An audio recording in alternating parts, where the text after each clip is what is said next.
Dots కుట్టేటప్పుడు ఎలా పట్టుకుని కుట్టాలక్క అని అడుగుతున్నారు. చూడండి, స్టార్టింగ్‌లో ఈక్వల్‌గా ఉండాలండి. తర్వాత షోల్డర్‌కి తిన్నగా ఉండాలి. ఎంత పొడుగైతే మనం మార్కింగ్ వేసుకున్నామో అంత పొడుగు ఇలా క్రాస్‌గా స్టిచ్ చేసుకోవాలి. అదయిపోయిన తర్వాత ఉక్సు పట్టి, కాజా పట్టి దగ్గరున్న డాట్ ఈక్వల్‌గా పట్టేసుకొని ఒక 2:15 వరకు 2:15, 2:30 మీ సైజుని బట్టి. తర్వాత మెయిన్ డాట్‌ని పట్టేసుకొని చంక దగ్గర ఈక్వల్‌గా ఉండి ఇలా స్ట్రెయిట్‌గా చూడండి.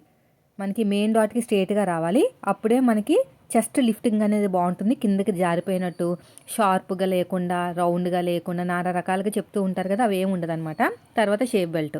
చెప్తానే ఉంటాను కదా! షేప్ బెల్ట్ కుట్టుకునేటప్పుడు ఖచ్చితంగా 2 లేయర్స్ ఉండాలి. ఏ షేప్ అయితే మీకు ఉక్సు పట్టి, కాజా పట్టి వైపుకెళ్ళిందో ఆ షేప్ అనేది పాదం వైపు పెట్టాలి. రెండో షేప్ బెల్ట్ వచ్చేసి సైడ్ జాయింట్ వైపుకెళ్ళే షేప్ బెల్ట్ పాదం వైపు పెట్టాలి. అలా రెడీ చేసి పెట్టుకుంటే మీకు ఉల్టా సీదా రాకుండా నీట్‌గా ఉంటుంది. కావాలంటే ఫుల్ వీడియో చూడండి. ఇక్కడ అర్థం కాకపోతే కింద లింక్ ఇస్తాను. ఫుల్ వీడియో పెట్టిన తర్వాతనే షార్ట్స్ పెడతానండి. లేకపోతే పెట్టను, మీకు అర్థం కాదు.